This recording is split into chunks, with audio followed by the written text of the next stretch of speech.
अनंतकोटी ब्रह्मांड नायक श्री स्वामी समर्थ महाराज की जय। नमस्कार, श्री स्वामी शक्ती या चॅनल आपल्या सर्वांचे स्वागत आहे।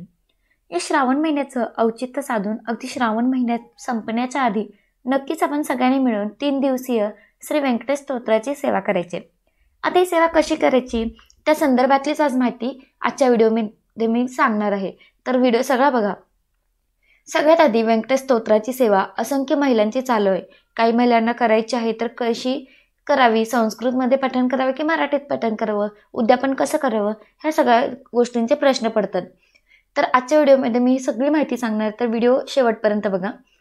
काही महिलांचे 41 दिवसांची चालू आहे, काही महिलांना 21 दिवसांची सेवा करायची आहे, पण आपल्याला सांसारिक अडचणींमुळे तुम्ही 3 दिवसाचं सुद्धा व्यंकटेश स्तोत्राचं पठण करू शकता। मनात शंका नाही ठेवायची, मनात भीती ठेवायची नाही आहे, फक्त श्रद्धा ठेवायची की मला भगवान विष्णूंची ही सेवा करायची आहे। आणि तुम्हाला माहिती आहे जे कोणी सेवा करत असतात त्यांची सेवा बरोबर त्यांच्याबरोबरच साक्षात भगवान श्री विष्णू असतातच। ज्या ज्या घरात व्यंकटेश स्तोत्राची सेवा करत होते रात्री 12ची, त्या त्या घरात साक्षात भगवान श्री विष्णू ती सेवा चालत असताना त्यांच्या सोबत असतातच। त्या रात्रीच करायची का, म्हणजे बघा, सेवा ही रात्रीच करायची का, तर हो, ही सेवा रात्रीच आहे आणि रात्रीच करायची असते। रात्री 12 वाजेची ही 3 दिवसाची सेवा आहे। आणि तुम्ही ही सेवा कधी सुरुवात करू शकता, तर बघा, गुरुवारी करू शकता। आता कसं झाले, पुत्रदा एकादशी मंगळवारी आहे, तर तुम्ही अगदी रविवार, सोमवार, मंगळवार हे 3 दिवसात करू शकता, किंवा सोमवार, मंगळवार, बुधवार असं करू शकता, किंवा मंगळवार, बुधवार, गुरुवार असं पण तुम्ही करू शकता। मग तुम्ही अगदी त्या वेळेत नाही जमलं तर पण स्वतः तुम्ही श्रावण महिना संपण्याच्या आधी तुम्ही सेवेला सुरुवात करू शकता। सुरुवात करण्याच्या आधी मनात भाव असावा। आता जगाचा चालक, मालक, पालक हे परम आपले श्री स्वामी समर्थ महाराज आहेत। हे साक्षात भगवान श्री विष्णूंचंच रूप आहे, आपल्याला माहित आहे। आणि साक्षात जिथे जिथे भगवान विष्णूंची सेवा केली जाते त्यांच्या मस्तकावर माता लक्ष्मीचा वास आहे। नक्कीच जिथे जिथे भगवान श्री विष्णूंची सेवा केली जाते तिथे माता लक्ष्मीचा अखंड वास करते। आता मांडणी कशी करायची बघा। आता समजा आज शनिवार आहे, आज मला सेवेला सुरुवात करायची आहे, मग काय करायचं, आपण केंद्रात जाऊन मठात जाऊन नारळ, खडीसाखर ठेवायचा, महाराजांना विनंती करायची। जर केंद्र नसेल तर दत्त मंदिरात जायचं किंवा भगवान बालाजींच्या मंदिरात जावा, तिथे तुम्ही विनंती करा की मी अशा अडचणीसाठी माझी सेवा करत आहे। बघा, स्वतःचं घर व्हावं, तुमची फायनान्शियल अडचण आहे, आर्थिक अडचण आहे, किंवा शारीरिक मानसिक कष्ट आहे, जगाच्या पाठीवर काही अडचण असेल तरी सुद्धा तुम्ही व्यंकटेश स्तोत्राची सेवा तुम्ही करू शकता। तरी सुद्धा तुम्ही ह्या व्यंकटेश स्तोत्राची सेवा केलेली त्याचा अनुभव येतोच। आता मांडणी करताना आता आज रात्री मी 12 वाजता सेवेला सुरुवात करणार आहे, तर काय करायचं, सकाळी म्हणजे आत्ता तुम्ही तुमच्या घरात भगवान श्री विष्णूंचा फोटो असेल तो ठेवू शकता, किंवा मूर्ती असेल तो ठेवू शकता, बाळकृष्णांची मूर्ती असेल किंवा पांडुरंगाची मूर्ती असेल ती तुम्ही ठेवू शकता। आता 12 ज्योतिर्लिंग जसं आहे त्या पद्धतीने भगवान श्री विष्णूंची 8 रूपे आहेत, त्याच्यामधलं एक आहे म्हणजे एक व्यंकटेशचं आणि एक रूप आहे ते आपल्या विठ्ठलाचं। म्हणून सांगते की तुमच्या घरात जर विठ्ठलाची मूर्ती असेल तर ती सुद्धा तुम्ही ठेवू शकताय। तिकडे मांडणी म्हणजे आता बघा, जिकडे मांडणी करायची आहे तिकडे तुम्ही साधी मांडणी करायची आहे, कलश वगैरे मांडायची नाही। आता मांडणी केलीच पाहिजे का, हो, तुम्ही एवढी मोठी उच्च कोटीची सेवा करणार आहे तर मांडणी करावी। आणि जर काही नसेल तर महाराजांची मूर्ती असेल ती सुद्धा तुम्ही ते मांडणी करणारा तिथे ठेवू शकता। तर त्याच्या आधी महाराजांच्या मूर्तीवर अभिषेक करायचा आहे, आणि अभिषेक करा, नाहीतर बाळकृष्णाच्या मूर्तीवर तुम्ही अभिषेक करावा। श्रीसूक्त म्हणावं, पुरुसूक्त म्हणावं, जे तुम्हाला आता ज्यांना काही नाही येत त्यांनी ओम नमो भगवते वासुदेवाय नमः, ओम नमो भगवते वासुदेवाय नमः या मंत्राचा जप करून अभिषेक करा। बाळकृष्णाच्या मूर्तीवर तुम्ही अभिषेक करायचा आहे आणि ती मूर्ती जागेवर ठेवायची, म्हणजे कुठे, जिथे तुम्ही मांडणी केली आहे तिथे। समजा तुम्ही सत्यनारायण पण करताय, मग अशा वेळेस काय करावं बघा, जर तुमच्या घरात सत्यनारायण चालू असेल आणि जर तुम्हाला भगवान विष्णूंची पण सेवा करायची असेल तर 2-2 वेळी तुम्ही एकाच वेळी हे दोन्ही सेवा करू शकता, काही हरकत नाही। पण एवढं सगळं तुमच्याकडनं होईल का, सेवा करायचे म्हणून नाही, तुमच्याकडनं होईल का, कारण बघा 12 वाजेची सेवा आहे ना, आपलं मन खूप शांत असतं, मनात काही विचार येणार नाही, माझं मन आणि आपले भगवान श्री विष्णू, मला त्यांचं आणि महाराजांची सेवा करायची आहे, असंच मनात तुम्हाला ठेवायचं। आता हे सगळं करून झाल्यावर तुम्ही दुपारी मांडणी केल्यावर रात्री 11:45 वाजता, तुम्हाला 12 वाजता 11:45 वाजता तुम्हाला काय करायचं आहे, आंघोळ करायची। 3 दिवस तुम्हाला आंघोळ केल्याशिवाय सेवेला बसू नका। रात्री 12 वाजता तुम्हाला आंघोळ करायचे। आता 12लाच असं काही नाही, तुम्ही 11ला करा, 11:30ला करा, 11:45पर्यंत आंघोळ करून तुम्ही बसू शकता. तरी आम्ही आता कसं होतं, तुम्ही 12च्या आधी झोपू शकतो का? मग तुमची इच्छा असेल तर तुम्ही झोपावं, पण कोणाकोणाला झोप लागत नाही. कारण एक मनात असतं ना की सेवा पूर्ण करायची आहे, सेवा आपल्याला पूर्ण करायचं आहे. आणि मग कधी कधी असं होतं की आपल्याला झोप लागते तर ती डायरेक्ट सकाळी जाग येते. म्हणून 3 दिवस तरी तुम्ही रात्री झोपायचा प्रयत्नच करू नका. सेवा झाल्यावर तुम्ही झोपू शकता. आता दुपारी मांडणी करून झाली, रात्री 12 वाजता जर निळं वस्त्र असेल आपल्या घरात तर निळं वस्त्र टाकून छानपैकी मांडणी ही पूर्वेला करा, नाहीतर पश्चिमेला करा. दिवा लावावा आणि तुपाचा लावा, शुद्ध तेलाचा लावा, शुद्ध गाईच्या तुपाचा लावा, अखंड दिवा लावायचा आहे.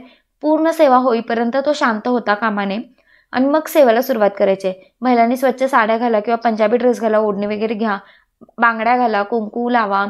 त्याच्यानंतर या पद्धतीने सेवेला बसायचं आहे. आणि जर पुरुष मंडळी सेवा करणार असेल तर त्यांनी सोवळं घालणं शक्य नाही, पण कुठल्याही काळ्या रंगाचं कुठलंच वस्त्र परिधान करायचं नाही, बाकी काहीच नाही आहे. मग नाईट ड्रेसवर बसले तर नाईट पॅन्टवर बसले असं करायचं नाही आहे. स्वच्छ व्यवस्थित कपडे घालायचे आणि मग सेवेला बसायचे. सुरुवातीला तुम्हाला काय करायचं आहे, आता माझा पहिला दिवस आहे तर मी एक वेळा स्वामीस्तवन म्हणेन.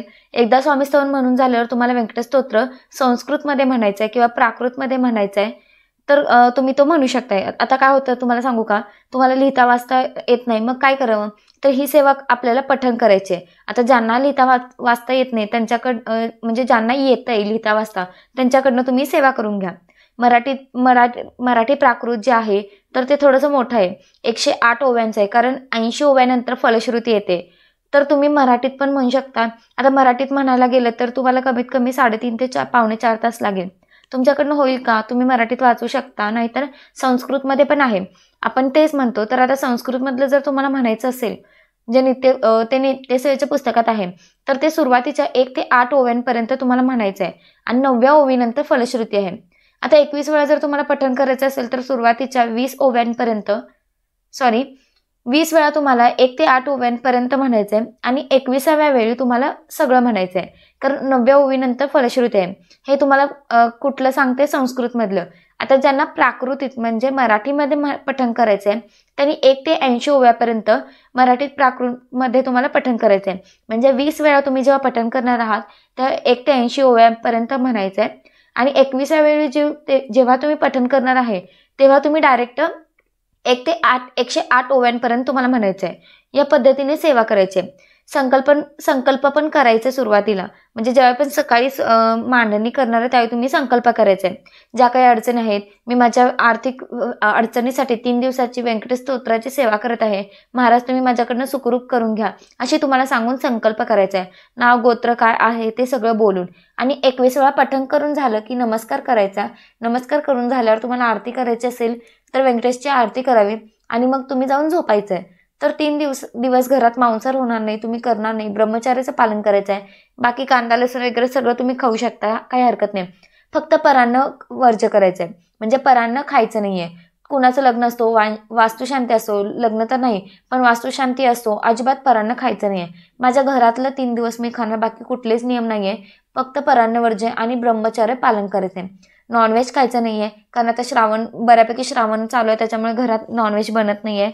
त्याच्यामुळे ह्याचा काही म्हणजे टेन्शन नाही की नॉनव्हेज खायचं नाही खायचं. तर बघा, हे सगळं झाल्यावर आता माझी 3 दिवस सेवा कंप्लीट झाली. 3ऱ्या दिवशी मी सगळं पठण करणार. हे करून झाल्यावर 4था दिवस येतो, जो सकाळी येतो. 4थ्या दिवशी सकाळी मी त्याचं उद्यापन करणार. उद्यापन करत असताना ज्या वस्तू तुम्ही म्हणजे आता समजा मी महाराजांची मूर्ती ठेवले, बाळकृष्णाची मूर्ती ठेवले, परत त्या बाळकृष्णाची मूर्ती स्वच्छ तामणात धुवायची. आता बघा, आधीच सांगते, ज्या महिला सत्यनारायण करणार आहे त्यांनी फक्त सत्यनारायणसाठी बाळकृष्णाची मूर्ती उचलायची. सत्यनारायण झाले की परत इकडे भगवान विष्णूंच्या ठिकाणी ठेवायची. आणि नाही तर मग तुम्ही आधी भगवान विष्णूंची सेवा करून घ्या, नंतर मग तुम्ही सत्यनारायण करा तुमच्या मनावर. नाहीतर मी आधी हे करणार मग ते करणार असं होत नाही, म्हणून सांगते 3 दिवस बाळकृष्णाची मूर्ती तिथेच ठेवायची. अगदी बाळकृष्णाची मूर्ती नाही तर मग भगवान बालाजींची मूर्ती असेल तर ती तुम्ही त्या 3 दिवस तिथेच ठेवायची. 4थ्या दिवशी सकाळी उठल्यावर त्या मूर्तीला अभिषेक करायची आणि मग ती जागेवर ठेवायची. आपल्या सगळ्या वस्तू जागेवर ठेवा. भगवान व्यंकटेशांना बालाजींना डाळीच्या पिठाचे लाडू खूप आवडतात, त्याचा नैवेद्य दाखवा किंवा खडी साखरेचा नैवेद्य दाखवा. नाहीतर फक्त खिचडी म्हणजे मसाले भात किंवा पुलाव असं नाही, अगदी साधा पिवळ्या रंगाची खिचडी, जसं आपण जिरं मोहरी हळद टाकून साधी खिचडी करतो तो नैवेद्य दाखवायचा आहे. बस ह्या दिवशी दान करायचं असतं. दान करत असताना योग्य व्यक्तीला दान करावं. एखाद्या गरीबाला दान करावं. मग भले तुम्ही खिचडी भरपूर केली ती तुम्ही दान करू शकता. एखाद्या गरजूला तुम्ही दान करा. काय माहिती कुठल्या रूपात येऊन भगवान बाळकृष्ण, भगवान बालाजी तुमची सेवा तुम्ही केलेले अन्न ग्रहण करतील. म्हणून ज्याला गरज आहे, जो गरजू आहे त्याला दान करावं. या पद्धतीने साधं सोपं उद्यापन तुम्हाला करायचं आहे. भगवान श्री विष्णूंची व्यंकटेश स्तोत्राची खूप सुंदर सेवा आहे. या सेवेचे खूप अनुभव आहेत. मग समजा तुम्ही 3 दिवसाची सेवा केली, आम्ही 21 दिवसांची सेवा केली आणि मला अनुभव आला नाही, मग तुमची कधीच कुठलीच सेवा वाया जाणार नाही. 3 दिवसात अनुभव आला नाही म्हणजे सेवा झाली नाही असं होत नाही. योग्य वेळ आल्यावर तुम्हाला त्या सेवेचं सुद्धा फळ मिळणार. प्रत्येकाला 3 दिवसाच्या सेवेमध्ये अनुभव येतोच. काही होईल, तुम्हाला सेवा करताना बालाजी भगवानांचं खूप नामजप करावं लागेल. म्हणजे तुम्हाला खूप नामजप करावं लागेल. असं वाटेल की व्यंकटरमणा गोविंदा गोविंदा असं करावं वाटेल. नाहीतर कधी कधी समुद्राच्या पाण्याचा आवाज येतो, कधी कधी सावली दिसते आपल्याला, पण तिथे कुणी तर चाललंय असं दिसतं. आपल्याला हे घाबरायचं नाहीये. मी काय म्हटलं, माझी सेवा करत असताना साक्षात भगवान श्री विष्णू माझी सेवा ऐकतायत. एवढं मोठं भाग्य अजून काय पाहिजे. म्हणून मनात आनंद, शंका, घाबरून नाही ठेवायचंय. आनंद ठेवून तुम्ही सेवा करा.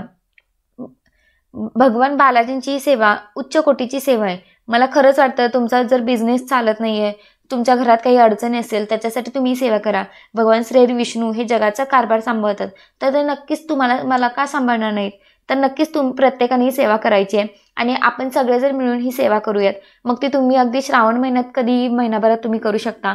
कुठलेही वेळ वगैरे नाही, तुम्हाला जसं जमेल तसं तुम्ही सेवा करण्याचा प्रयत्न करा. तर आजच्यासाठी इतकंच. झालेलं स्वामी महाराजांच्या चरणी रुजू करते आणि आजचा व्हिडिओ मी इथंच थांबवते. जर व्हिडिओ आवडला असेल तर लाईक करा, शेअर करा. चॅनलला नवीन असेल तर चॅनलला सबस्क्राईब करा. तोपर्यंत श्री स्वामी समर्थ.